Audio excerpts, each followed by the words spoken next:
Welcome to your cine talkies.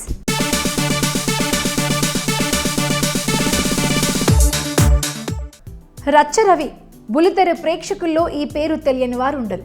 ఈ టీవీలో ప్రసారమయ్యే బుల్లితెర పాపులర్ షో జబర్దస్త్ షోలో రచ్చారవి చేసే రచ్చ అంతా ఇంతా కాదు. జబర్దస్త్ షోలో రచ్చారవి ఎంటర్ అయితే చాలు నవ్వుల పువ్వులే. ఇంత కష్టపడి ఈ స్థాయికి వచ్చిన ఆయన తాజాగా హైదరాబాద్లో కొత్త ఇల్లు కొనుక్కొని గృహప్రవేశం చేశాడు. జబర్దస్త్ ఆర్టిస్టులు ప్రముఖులందరూ హాజరైన ఈ వేడుకలో రచ్చారవి చంటి పిల్లాళ్లా ఏడ్చేశాడు. శుభమా అంటూ గృహప్రవేశం చేసుకుంటూ రవి ఎందుకు ఏడ్చాడు తెలుసుకోవాలంటే వెంటనే స్టోరీ చూసేయండి. స్వయం కృషితో పైకి ఎదగడం ఎంతో తృప్తినిస్తుంది. తినడానికి ఇబ్బంది పడ్డ రోజుల నుండి 10 మందికి తిండి పెట్టే స్థాయికి ఎదగడం అంటే ఆషామాషి కాదు. అందుకు టాలెంట్తో పాటు అదృష్టం ఉండాలి. జబర్దస్త్ ఆర్టిస్టు రచ్చరవి జీవితం కూడా ఇలానే టర్న్ అయింది. 2007లోనే రవి అసిస్టెంట్ డైరెక్టర్గా కెరియర్ ప్రారంభించాడు. కానీ ఆర్థిక పరిస్థితులు అంతంత మాత్రమే. ఆ టైంలో రవికి దేవుడిలా దొరికాడు చమక్ చంద్ర. ఇద్దరి మధ్య స్నేహం చిగురించింది. చంద్ర కూడా అప్పటికింకా అవకాశాల కోసం కాళ్లరిగేలా తిరుగుతున్నాడు.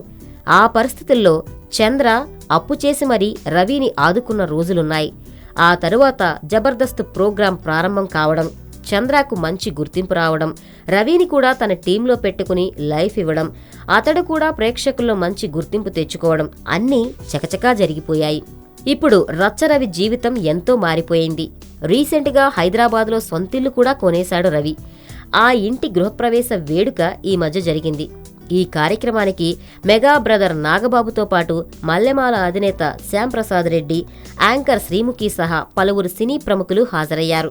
వీరితో పాటు పలువురు జబర్దస్త్ కమెడియన్లు కూడా ఈ కార్యక్రమానికి వచ్చి రచ్చరవికి శుభాకాంక్షలు తెలియజేశారు. చిన్న ఆర్టిస్ట్ అయినా తన గృహప్రవేశానికి పెద్దలంతా తరలి రావడంతో రవి భావోద్వేగాన్ని నియంత్రించుకోలేకపోయాడు. నాగబాబును కౌగిలించుకుని కన్నీళ్ల పర్యంతమయ్యాడు.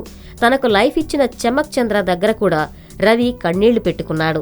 సహచరులంతా అతన్ని వెన్నుతట్టి ఓదార్చారు. ఏదేమైనా స్వయం కృషితో పైకి వచ్చినప్పుడు ఆ తృప్తి ఎలా ఉంటుందో రచ్చరవిని ఈ సిచ్యువేషన్లో చూస్తే ఇట్టే అర్థమవుతుంది.